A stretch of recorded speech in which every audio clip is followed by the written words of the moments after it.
Welcome to the 3P Playbook, a show dedicated to youth sports where the 3Ps stand for play, progress, and prosper. On this show, we'll cover how to get kids to play sports, what keeps them entertained and involved in them, and then only that, but what can we do as coaches, as parents, as instructors to progress them in this sport? How do we get them better? And then finally, we have our prosperity aspect of it. What are these kids going to take out of this sport throughout their lives? What life lessons are they going to learn, or are they going to go to the next level? I'm your host, Pat Wilkinson. I'm here at the Knot, 37th Avenue South in North Myrtle Beach, South Carolina. If you're looking for a cool place to come take your family, kick back, have a drink, talk sports, come see my friend Roger here at the Knot. I promise you, you will not be disappointed. Getting right into our very first episode, we're speaking junior golf. And junior golf has been a booming atmosphere in the past 3 to 4 years. And I have no better person to bring on the first episode to speak junior golf than one of the biggest ambassadors, if not the biggest ambassador for junior golf here at the beach in South Carolina, and that is Mr. Kenn Francis. Kenn, thank you very much for being out here on the show. Thank you for having me. I appreciate this. So we're speaking junior golf, and I know you love junior golf. All right, my daughter plays in the Kids Under Armour Tour. I know you've been around my family a lot when it comes to junior golfing events and everything else. But tell me, for the listeners out there, give me a little bit of background about yourself. Yeah, sure. So I grew up playing golf. I was introduced to the game by my parents, who both golfed, and it was a very open invitation, so to Yeah. speak, which I'll touch on later. But it was basically, what do you think about golf? And I'd tag along with dad and run along the hole and find balls in the woods and things like that. And I always enjoyed athletics and played everything there was to play, which again we'll probably touch on later. But that's kind of how I got into golf, and then played some soccer in college, and after college decided to play golf Wow, cool. professionally. So took a shot, some mini tour stuff and some local stuff, and found out I wasn't Tiger Woods. And that's okay. But I figured that out at a nice Yeah. young age. And so I became an amateur again, and started working in the sport of golf. When I first moved to South Carolina, I worked for a golf academy and helped grow their junior program. Yeah. And I think that's probably the genesis of my love for growing the game with kids, because I was one of them at one point, ultimately, right? Right. And then, multiple positions along the way. Worked for a club manufacturer out of California for many, many years. And then Under Armour gave me the call, and this is how I ended up here. Nice. And that's where I grew the junior tour locally. So, kind of some luck along the way, to be honest. Yeah, is that right? A little misdirection, if you will. Yeah. Leaving school at 21 years old, I would say that, I didn't exactly have the greatest plan, and I liked science, but I didn't want to work in science. I loved sports, and I wanted to right. work in sports. So I was fortunate enough to forge a path in my career through sports, and obviously particularly focused on golf. That's awesome. That's Yeah. awesome. So, you're clearly you've been in the business for a while when it comes to youth sports and everything else.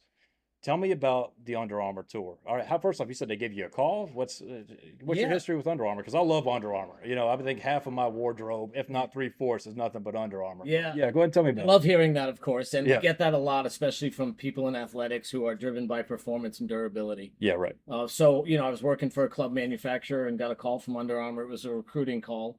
We've got a job we're interested in talking to you about, and, are you interested? And so I, of course, listened, as any, Yeah. any adult I think would when it comes to their career. And, after a few months of going back and forth on what the role might entail and whether or not I was perfect for it or not, I received an offer on Christmas Eve morning, and that was 6 years ago. Oh, cool. So that's how I got to Under Armour. And then once I was with Under Armour for, I guess, the first year and a half, 2 years, the Under Armour Junior Tour contacted me, which is basically a subset of the Under Armour brand, and asked me if I would be interested in, spearheading the junior efforts in this area because of my background and my past, things like that. So, after going through the background check process and all those things that they require to deal with children, I off and running, and here we are in our 8th season. So 2 seasons a year, 4 years.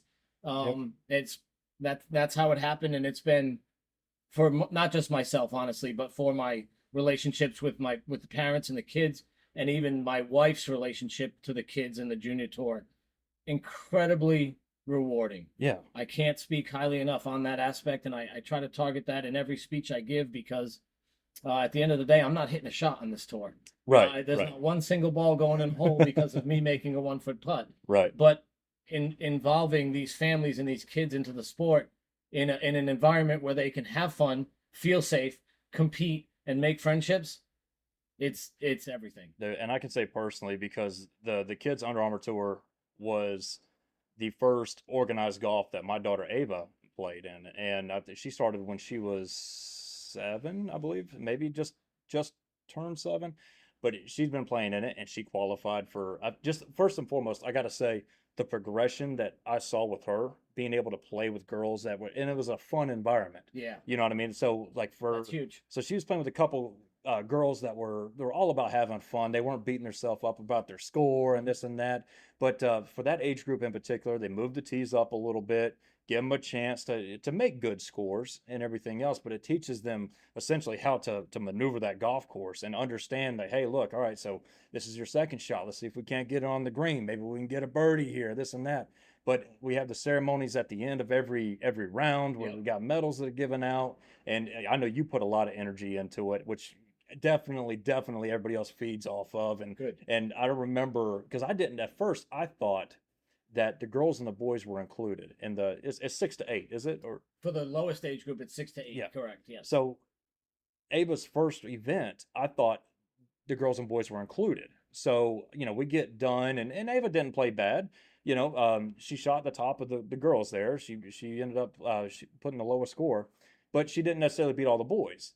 So I was like, hey, buddy, good job, this and that. But before you know it, you had actually separated the group, and now we had a girls' division. Yes. So Ava she ended up getting this first place medal out of the girls, which I thought it surprised me, and she'd been hooked ever since then. She's got a whole collection of these. Yeah. She has a lot of medals. Yeah. But it's amazing. Yeah, but you're giving the girls a chance to play as well, and the age. How many age groups are there?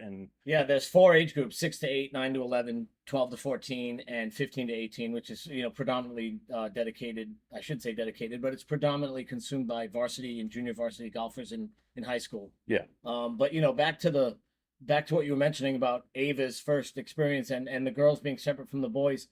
The brand of Under Armour has done a really good job over the years, especially in the last decade, of recognizing the accomplishments of women in sport. Right. Way overdue. Yeah. And I'm not saying that overdue by Under Armour. I'm just saying it's overdue in the world. Yeah. There's some female athletes out there that are, oh my goodness, straight up amazing. Mm-hmm. And we looked at it, I say the brand, we looked at it from a perspective of we should be lifting everyone up in their category, right? Yeah. There's the boys category and there's the girls category, and the girls should compete against the girls. And we named the initiative Girl Power, #Girl Power. And I'm telling you, as soon as that was announced, it took off like wildfire, and all of us directors around the country were like, this is how it should be. Yeah. Girls should compete against girls. Co-ed is challenging, especially as they get older. Right. An 11 and 12 and 13-year-old boy is stronger and faster than most 11, 12, 13-year-old girls. Absolutely. That's just the nature of the physical makeup of a human being. Yeah, right. And it's not really fair. No. It's just not fair. And at the end of the day, like I mentioned earlier, the environment that we're trying to create in the sport of golf should be for lifting kids and people up. Let them have fun. If they become a tour player down the road and they're on TV, well, that's great. But at the end of the day, for the here and now, it should be for that day. Was it awesome? Are they leaving, going home in the car with dad and mom saying, I had a great day. Yeah. I can't wait until I do it again. Right. That's the win. Right? Absolutely. The trophy's great. The medal's great, but that's the win. Exactly. And you can't do that if the boys and girls are competing against each other as much, I believe. Right. So I was on board 100%, just like the rest of the brand and the other directors around the country. I think we're 60 leagues now, so nationwide. Amazing. Yeah, the growth has been massive. But yeah, I appreciate you mentioning that because that's a really big deal to the sport. Exactly. Yeah. Now, and how long did you say the Under Armour tour was when was it founded? Yeah, that's so this is going to be this year 2024 is the start of year 5. Awesome. So they had, I believe, 2 seasons prior to me. Right. So 10 seasons Okay. because I'm in my 8th. Yeah. So yeah, it's still young in its overall embodiment, really. Right. But man, the growth has just been Yeah. special. Yeah. They now they have a spring season and then a fall season or the winter series. Yeah, spring and fall, correct. And they also have a nationals and Yep. then they have a worlds for Correct. both. Yeah. And believe it or not, actually at the end of this week, I'm taking Ava down the to Destin, nationals. Florida. We're Yep. going to go down to the nationals and see what we can do. It's her last year playing in the 68. Then she moves up to the big girl tees off Yeah. the Reds, for Yeah. her next division. Yeah. So, but yeah, because champions go to the nationals, and Ava's Yeah. a champion. So yeah, I wanted to say, make sure I said that. right. Ava's a well-deserved champion as well. So yeah, nationals are coming up. There's a winter nationals which follows the fall season, Uh-huh. and there's a summer nationals which follows the spring season, and then there's a world championship which is also in the summer. And the world championship this is going to be its second one. The world championship is basically for all the folks who competed in the nationals and performed at a high level to be able to get an opportunity to take it to a world stage against cultures, players, and individuals from other parts of the world. Brazil and China and Australia, and I mean the list goes on and on. Yeah, right. Canada, and that's amazing. Yeah.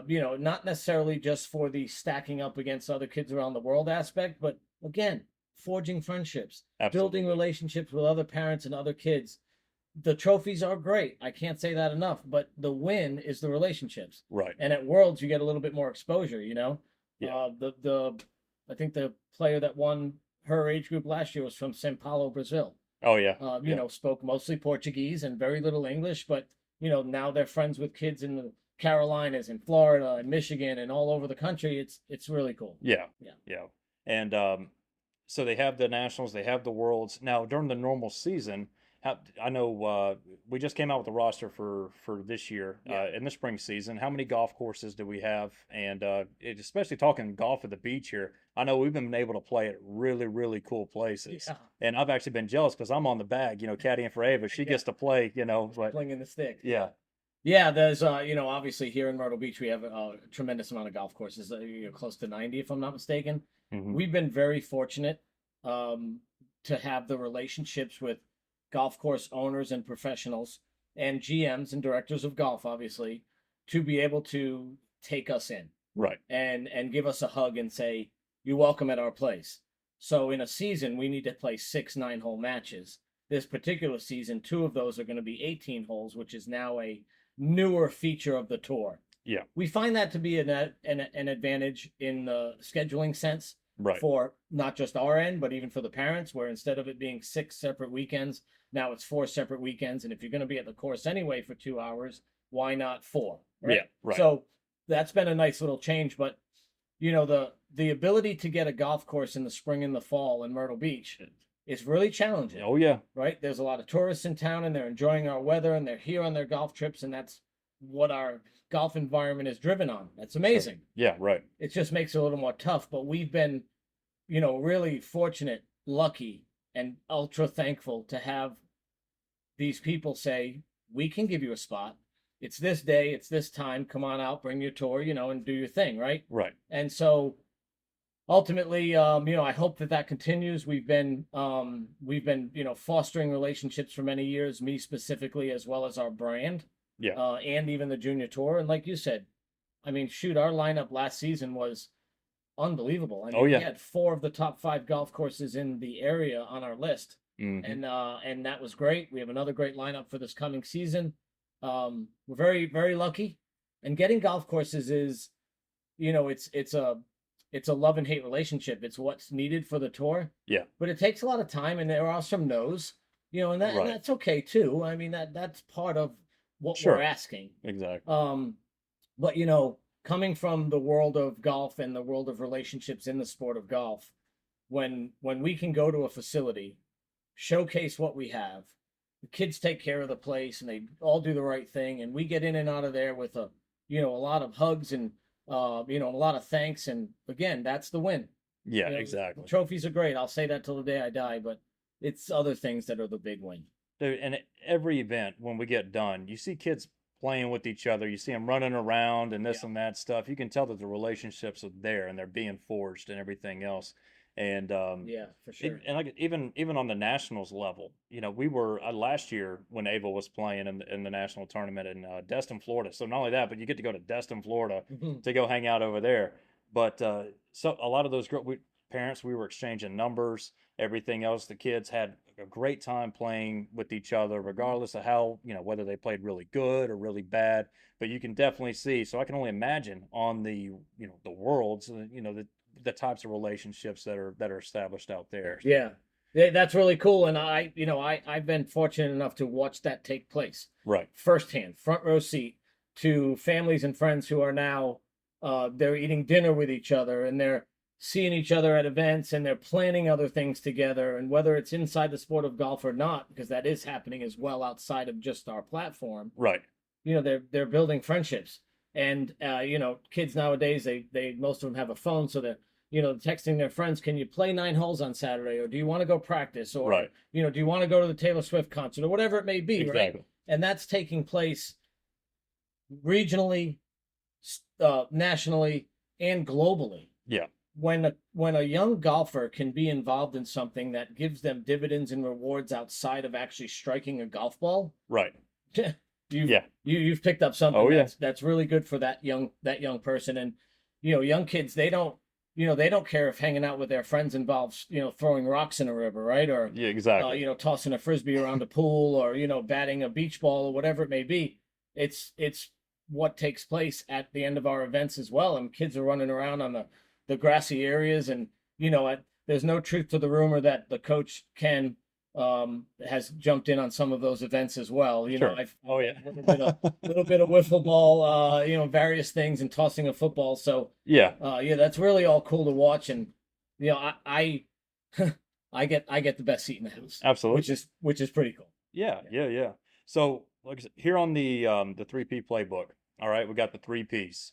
And so let's open up the playbook real quick and let's just talk about playing in general. Okay. All right. What all is out there? I know we'll preach the Under Armour tour because it's awesome, right? Thank you. But what else is out there for, let's say we have a kid that just is just starting with golf, right? They want to go out there and they want to try it out. You have a parent that's like, all right, what's my first step to get my kid to play? Yeah. The $1,000,000 question, Right. right? And this is probably the one that I like fielding the most. Great. Because again, I've been down the path and I've also helped fester some of those paths for various kids and families along the way. The first and foremost thing that I will say is it needs to be a fun environment. Mm-hmm. There's not a single youth player, especially the young ones on this earth, who are playing in the Masters. Right. Right? They're not playing in the Open Championship in Scotland or England or wherever it may be. They're building something. It Mm-hmm. needs to be fun first. Right. Because of it being fun first, I always start with the outlets that are the most fun. Things like putt-putt. Right. Things like going along with maybe someone in their circle of influence, like a family member or a friend, and just riding along, seeing what it's like out on the golf course. Hand them a putter on a hole and let them make a putt if they're truly that new to the game. So I think the first circle of influence is, the family and the friends that are close to that individual, and giving them opportunities. Whacking a bucket at the range. Yep. And I say whacking because it should be whacking. Right. Yeah. That's what it actually should be. Sure. Tee that thing up, grip it however you want, and mash it. Yeah. You just whack the crap out of it. Right. And let that be kind of an introductory aspect. Yeah. Fun first. Mm-hmm. When you start talking about those levels of fun beyond, say, putt-putt or Top Golf or those sort of environments, or even a simulator that might exist in a pub, Yeah. or Pop Stroke opening here soon in Myrtle, things like that. Let them enjoy all of the aspects. Let them pick a favorite player on the tour or the LPGA tour. Let it be Nelly Korda, let it be Rory McIlroy, whoever they want it to be, right? Yeah. Keep all of those things fun and engage them that way. Right. Beyond that, when it comes to growing them into the sport, Mm-hmm. see if they're interested in going to an academy. There's a lot of youth academies in town that run in the summer. It's typically a week long at a golf school. One that comes to mind is one that I helped grow back in the day, Classic Swing at Legends. Great program. Yeah. 4 hours, 4 or 5 days in the summer. Very inexpensive. They gain a ton from that. There's fun involved. Yeah. There's probably going to be a cupcake here and there along the way, you Right. know. Oh, yeah. And other things and little games. Sure. Those are great outlets, especially for the younger player. If that younger player is interested and has the bandwidth, let them work with and talk to someone who is in the sport of golf, whether it be hanging out at a golf course helping pick the range, Yeah. or maybe it's getting a lesson from someone that they trust and or love. It could be a family member or a friend. You know, your brother comes to mind, people like that, right? Yeah. So those are really some of the better ways to be involved and to get them into the game. And of course, one step above that would simply be the avenues for competition. Yeah. The Under Armour Junior Tour, South Carolina Junior Golf Association, PGA Junior League. Yeah. There's a lot of things out there that kids can be involved in. And they all kind of have their own little thing, right? I mean, the Junior Tour is individual. It's 9 holes. There's medals. There's nationals. There's worlds. PGA Junior League is a team event, right? You're part of a team. So that's different. Right. And South Carolina Junior Golf Association is even different than that. They Yeah. play on Mondays. It's all local. I mean, there's a lot of those avenues around. And I've said for, you know, ever really, every kid's going to be different. Yeah. There'll be some kids that will love the competition aspect of the sport, and others are going to be the weekend warrior, if you will. Right. Yeah. They're going to grow up in the sport of golf with their family or friends, and they might take on a job, a teacher or a police officer or an accountant or a nurse. And then they're going to play on the weekends with their friends. Sure. And play music loud, which I'm a fan of. Right. And do what they want in sport of golf recreationally. Every kid's different. Yeah. We won't know that in the beginning. It Right. takes time to fester that kind of knowledge, right? And build where they live in the sport of golf. But there's a lot of avenues. Yeah. Even, you know, from the fun, the very elementary sort of fun, let's just beat some balls on the range and, you know, and laugh about it, to a league at Top Golf or an instruction or putt with your buddies every Saturday morning, whatever it may be, all the way up to national championship. Yeah. Right. You know, there's a lot of avenues. Sure. Now, moving on to the progression, right? Let's say a kid's playing, all right, cool, and they love the sport. Now, I've always said that you cannot force a kid to love a sport, but you can also, as a parent or as a coach or as an instructor, you can make them hate the sport. 100%. So so let's go through. Let's speak the Under Armour Tour for a second. Parents have the ability to be able to be on the bag, right, to caddy for their kids. Encouraged. Now, what are some do's and don'ts when you're on that bag? Yeah, I mean, that's a pretty loaded question. Yeah. I'm gonna try to give you the shortest version I can. Right. The first, let's do the do's, right? Let's do the positives first, because that's kind of my vibe. Right.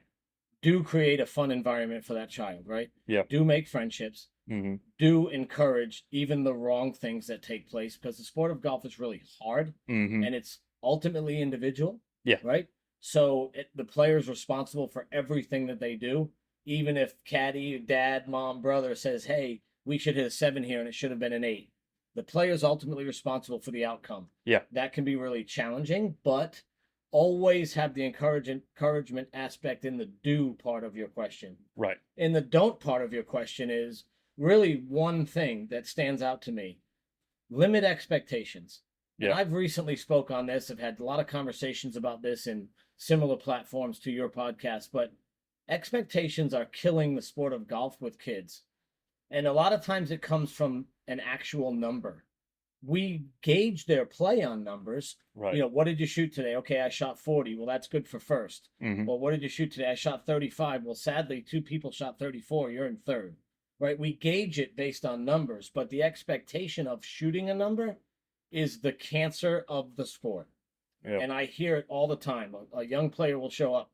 Them and their caddy are talking about maybe the things they did during the week and maybe some practice or pitching and chipping, work they've put into their craft. And I want to go and shoot par today. Immediately I cringe. Yeah. Because that's not fair. Right. That's not fair to a tour player, let alone a young golfer. Sure. So I think managing expectations is the biggest don't that should exist when kind of growing the mindset of a youth golfer. Yeah.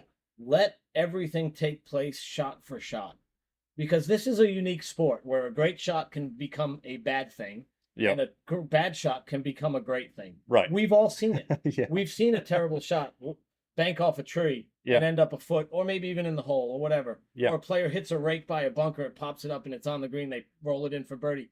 That's just the nature of the beast, right? Sure. That is the sport of golf. Yeah. Expect the unexpected. Right. Well, keep those expectations off the table first and foremost, in my opinion. Yeah. At every level, really. Yeah. Gotcha.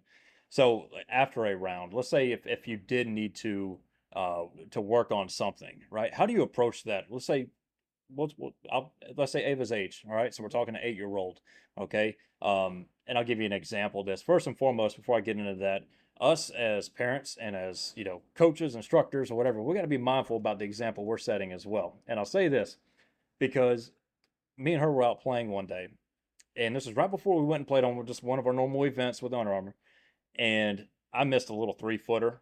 And I reached over the hole and I popped it back, and made it, did the whole reach over. Yeah, you raked it in, which is technically illegal. Yep. Yeah. Guess who did that during the Under Armour tour the next day? She You know what I did. mean? Oh yeah. Yeah. But then before, and of course I'm like, what just happened, kid? We don't do that. But who's setting the example over here? She saw me do it. I'm you. dad, right? Yeah. So, Yeah. but so when we start working on specific skills, right? I found it that especially when you're dealing with the younger kids, you got to do a little short burst Oh, yeah. because I mean, especially in the day of swiping through videos and everything else, that attention span and that interest can go away very, very quickly. So, in your opinion, what's a good practice session with a kid? Yeah, that's an excellent question, because I think that it should revolve around a goal list. Yeah.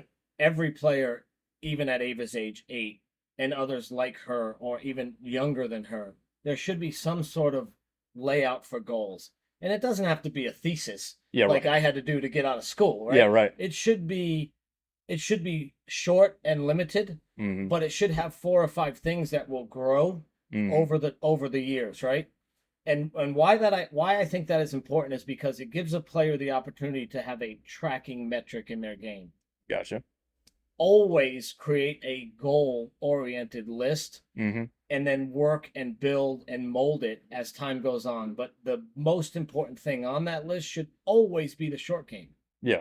I'm one of a million people who talk about golf in the world, right? Right. But I think that if you ask the top 50 instructors in the world, 2 of which are in our state, they would tell you that grow your short game. Yeah. That's how you score. Right. And the tour players that we watch on television, there's a few big differences between them and even a scratch golfer at a club. Yeah. But one of them is that their short games are unbelievable. Right. They get up and down like they're supposed to, miss the green, get it up and in a lot. Yeah. I mean, it's a big number, right? And that's one of the biggest differences that we see in the growth of a player. It's great to hit it far. It's great to hit it straight. It's great to hit all your greens, but the game is not going to allow everyone to do that all the time. It's part of the way the game just is. Toss in 20-mile-an-hour wind, and hitting greens in regulation could be a real challenge for a 9-year-old player. Yeah, right. Who, regardless of talent. So the ability to chip and putt well should be the focal point of that list. Back to the start of your question. When the round is over, there should be a review with the player and or the caddy or the spectator, the parent, the brother, the sibling, whatever it may be. Where were our strong points today? What are some of the things that we did well? What are some of the things that we would like to work on immediately? And what was your shot of the day? Every time I play, I've been playing golf for 43 years, I always ask the people I play with at the end, what was your shot of the day? Yeah, right. Because again, I want to encourage them and remind them that they did something amazing. Yeah. My wife is a high handicap new golfer who chipped one in yesterday for Paul. It's obvious that's her shot of the day. Yeah, right. But we've talked about it 3 times since that took place. Because with kids, that reinforcement of what was your shot of the day, let them talk about it. Right. Let them engage in that. It's going to help drive them. It's also going to help them change their list and mature with their list. So start with a list. Start with a worksheet, if you will, 4, 5, 6 things on it, and dig from there. Yeah. Well, how long do you think a practice session should be? If it's a short game session, it should be 60 to 75% of the total time. Yeah. So if a player's ability to practice in a week is, say, 2 hours, Yeah. around an hour and 25, 30 minutes should be from 50 yards and in. Yeah. And that's where I gauge short game number. Some people say it's 100 and in. Well, young people, it's really 50 and in. Right. Because their 50-yard shot is more like an adult's 80 or 90-yard shot, right? Mm-hmm. So always focus on the pitching, chipping, and putting for the most of the time. And I think that everybody's ability to put time into their sport is going to be different. Some kids are studying at a high level, or maybe they're in programs involving math and science and technology and so forth, so on, a STEM program maybe. Yeah. Or they have other activities, could be Girl Scouts, could be gymnastics, and those are great. Yeah. And we at Under Armour really encourage being multifaceted within sport, activity, and hobby. Absolutely. We encourage it 100%. If you're a solo artist, that's not the best way to go. Right. So everybody's path is going to be different. Yeah. But it should be when they want to do it, number one, Mm-hmm. when it stays fun, and when they have a goal to go after. And that goal could be as simple as, my feet are maybe a little bit dancy on a pitch shot. Right. Let's work on footwork today. Could be a 20-minute session and they get it. Yeah. Could take 40. Every player is different, right? Sure. But if a young golfer, say 14 and below, because after that they might be very dedicated to the sport because they have a goal beyond, which again we'll talk about later. But be under that age, it should still be fun, and it should be when time permits. And obviously school should never take a back seat to practicing golf. Right. And I'll say that until I could get fired tomorrow, and I will stand by the fact that school is first. Absolutely. And that needs to always be number one. And I think parents who want their player to succeed in a sport or a hobby will most likely go by that as well, right? Because we all know that's the path to a great future. Absolutely. And that's never going to change. And be educated. Yeah, right. So yeah, I guess every golfer in every situation is definitely going to be different, but that's probably a pretty decent layout. Yeah. Yeah. Awesome. So the third P obviously is prosperity. All right. I'm a firm believer there's so many life lessons that are learned in sports, especially at a youth level. I mean, you learn how to take on adversity. You learn how to be mentally tough sometimes. Sure. You learn that if you put in the work, good things can happen. Mm-hmm. What are some life lessons that golf has not only taught you, but that teaches our kids? Yeah, what you just mentioned is actually is 100% true, and I think there's one other aspect of that oftentimes gets overlooked, and that is that in order to develop in life and or sport, you need scars. Yeah. Right. You need to get punched in the mouth Mm-hmm. in order to build and grow effectively. Everybody knows that Michael Jordan talks about the failures to become successes. Kobe, who is one of my life's hero, because of the amount of work he put in and that mentality that he had. And I live by that. And I think that building scar tissue is first. Right. Take the hits and take them well. Right. It's okay to be upset when you lose. We are all going to lose. Right. Rare does someone win at a 1,000% clip in anything they do. Yeah. Take the losses, hold on to them, soak them in, understand how it makes you feel. That will ultimately help you drive your practice, your competitiveness, not just in a sport, but even in school, or maybe the job you're after, or maybe the relationship you're trying to forge with a neighbor or a schoolmate or whatever it may be. Yeah. None of those can do well unless you get scarred, take it in like a champ, and build from it. Right. Losses are enormous to become a champion. Yeah. Right? Kids will cry when things don't go their way. Mm-hmm. I see parents getting so upset with their child crying after a loss.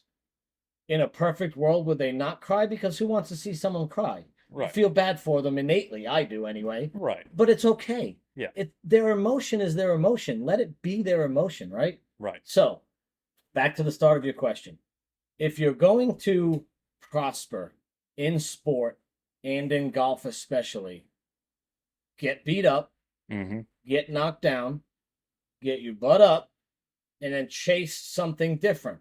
And it could be you got knocked down because you couldn't get up and down on the last hole. Right. Maybe that's what knocked you down. Well, guess what your focus should be that day? Chipping. Right. Advancing that through your life, the opportunities that will come up in college and university, or maybe it's the military, which I'm a staunch supporter of kids, serving the country. Believe in that 100%. Whatever it is, Right. let them get knocked down, punched, let them get hurt, let them build scar tissue. Yep. That is going to help them. We're adults. We know that. We've Right. been down that path. Kids don't know that. That's not in Mhm. their DNA to understand that naturally. It's our job should be to guide them in, hey, you didn't have your best stuff today. Right. You took it. You took it on the chin today. You know, Mhm. there was no helmet protecting your head from the punches you got today. Right. Right? And that's okay. Yeah. Ultimately, things will come from that are way better. Yeah. Especially past the sporting aspect. Yeah. And again, you and I know that we're adults, right? Sure. And we know that we've had successes in our life, emotionally, spiritually, physically, whatever, because of the scars. Yeah. It's a good thing. Right. Yeah. Absolutely. And where can golf take these kids? So many places. I Yeah. mean, it is unbelievable. Every now and again, I'll peruse things like the job boards that exist in the sport of golf. I mean, they are everything from merchandising, security at tour events, to golf shop assistants and professionals and tournament managers, and I mean, you name it. The list is so very, very vast because the sport of golf there's so many levels, right? Right. There's the owner of a driving range level, there's the guy picking the range, Mhm. and then there's all the way to the CEO of a tour, Right. and everything in between. In my particular path, I have found it always very unique that I took a mentality into the sport of golf, specifically from the sport of basketball. Mhm. And that afforded me the ability to continually grow in the sport, be given more opportunity in the sport, be promoted in the sport, Right. and ultimately have a position that I'm extremely comfortable and lucky to have now in the sport. Yeah. That sport of basketball mentality, again, not to revert back to Kobe, I'm a big Kobe fan. Oh yeah. And I believe that the Mamba mentality culture is it's lost a little bit nowadays, but those Yeah. who believe in it and have it are always going to work hard, and they're always going to listen Yeah. and ask questions Mhm. and continue to learn through hard work so that opportunities arise. Right. Well, in the sport of golf, most people are going to, hopefully go to school or go serve in the military or whatever it may be. And then if they really want to be in the sport of golf, there's going to be an entry level position for them somewhere, some way. Yeah. And then through those work ethics and the ability to listen and ask questions and continually do the right thing can get them all the way to different positions. And I'll revert back to one of my first jobs. I'm not going to say the company's name because that would be unfair to them without Yeah. their permission. But I worked for a club manufacturer. Right. And I started at essentially the lowest job they had in the company. And it truly was an absolute entry level position. There was the pyramid of workers, and then underneath that pyramid was my job. Okay. And I took that as a starting point because I knew that through work ethic, I'd have opportunities. Yeah. That was a 10.5 year stint before I left for Under Armour. And every year for 10 years, I was promoted. I started at the bottom, Right. and then every year with hard work, got an opportunity. Yeah. And I kept saying yes and yes and yes and yes. And ultimately, at the end, I was leading 180 people nationwide. Oh wow. And so that particular story, I think, is actually really consistent even at green grass level, management level, Mhm. club manufacturers, tournament level. Right. Do the work. Yeah. The sport of golf, not just in the ability to play it well or poorly, but it's one of those things where through careers and what it can give someone as a career will always go back to how hard of a work ethic they have. Yeah. That's what golf festers. Nobody in management in golf who Mhm. makes way more than us didn't put the work in. Right. That's the way it goes. Yeah. So always be the hardest worker in the room. Always ask the most questions. Yep. And for the love of God, be kind to people. Right. That will just take you to the moon, you Yeah. know? And that's what Sure. our sport is. And my wife says it all the time that you'll find a lot of nice people in the sport of golf. It's true. Yeah. It does give life lessons, like you mentioned earlier, that can give some scarring, some discipline. Sure. That word I think is underused, but it can give you discipline, which ultimately, will create a higher level of manners, respect for other people, the ability to shake hands, look someone in the eye, tell them exactly what you're thinking and how you feel. Yeah. There's no reason two adults or even two kids can't have an open conversation about anything. Right. They're just conversing. Nowadays, I think there's so much of that lost, where people can't have an adult conversation and a difference of opinion. What's wrong with that? Exactly. That's okay. Talk it out. Yeah. And I think the discipline really, allows people to do that, especially young people growing in that aspect of their game and their life. Yeah. They'll get chances down the road if they want them. Yeah. They have to put the work in. And I know, and we'll kind of wrap it up on this, because I got to ask you, definitely with golf, junior golf, and I played junior golf growing up and everything else, right? So many great memories were made when I was playing. One example, do you remember Rolling Hills in Aner? Yep. Right? So my old man used to run that place, and it's a great old place, man. Yeah, I would go to work with him every morning. I'd go out there and hit balls and this and that. Well, I played in my first tournament there, and I was like, I don't even know if I was old enough to really play in it, but I was there playing. And I remember being on number 9, and I had probably the way I look, I had a massive putt, when I was like 6, you know what I mean? Yeah. And it was just a long distance, but I remember like the hills on the left, there were a bunch of people standing up there, a lot of the members and stuff, and like, hey, look, there's a little pad up there playing. And I remember putting it and just watching it track. And I remember, I was like, oh man, that's going in. And sure enough, and it went in. Oh. And I remember hearing everybody cheering and everything else. I was 6 years, and of course, I probably came in last place in the whole tournament because I was young, right? But dude, I almost broke down in tears. I was so happy because I remember hearing everybody, and I was able to make the crowd roar like, the big guys on TV and stuff. So that was like one awesome memory that I had. Now I got to ask you, what is your favorite golf memory that you've had? It's probably similar to the one you just mentioned. Yeah. I've again been playing golf for over 40 years, so I have a bunch that come to mind. Yeah. It's going to be hard to single out one, but I will. The putt that you made, buckets, right? You've got this long putt. Like you said, you don't even know if you're old enough to really be a part of that, but for you, that was a monumental experience. Yep. And you let the shot fly, ball leaves the putter, the excitement that exists during those 3 to 10 seconds, whatever it may be, and then buckets, right? Yep. And that's awesome. Yeah. And your memories of golf, you particularly, without even knowing a lot about your golf game, are always going to circle around something like that. Right. Then the cool part is you get to see that in your daughter. Yes. Right. Exactly. So you're now kind of like recycling. And I think that's really cool. Again, I get a front row seat to all that. So yeah, enough about that. But for me, oh man. So somewhere around 2008 or 9 or so, I was playing in a member guest again without their permission. I don't want to say the golf course, but it was the shootout. My partner and I had ripped through the flight. We were having a great week, and we just crushed everyone. It was a cool, fun week. We were on top of our games that week. And we get in the shootout, and I am 265 out, little downwind, sitting in the fairway just like it was on a tee, and the pin's in the back, water on the left, hills on the right. And my partner says to me, I think you should go for it. And I rarely go for that shot because, one, it's a little outside of my bandwidth. I don't typically hit a ball that far. Yeah. Had a little helping wind, and he said, dude, just get it up there. What do we have to lose, And I remember the kind of the almost euphoric feeling I had just before hitting the ball, thinking to myself, nothing can hurt me right now. This ball could go 80 miles into the water. I could shank it into a house and break a window. Yeah. And none of that mattered. It was just euphoric to me. And the ball came off as if I, drew it with a pen. Knocked it over the front bunker on the green to 9 feet for eagle. Ultimately, we win. And I've always leaned on that little moment prior to the shot, thinking, nothing can touch me right now. Right. It's okay. Yeah.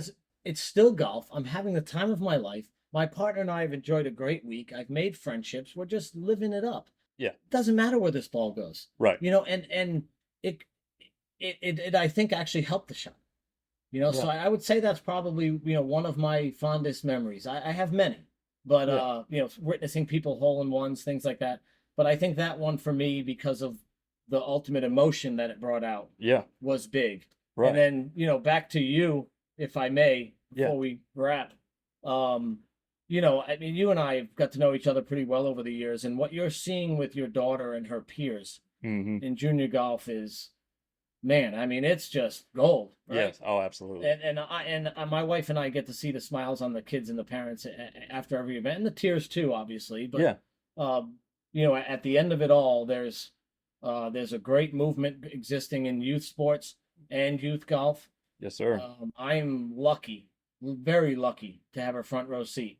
Yeah. That I hope to never relinquish until they're, you know, until I'm not north of the divot anymore. Right.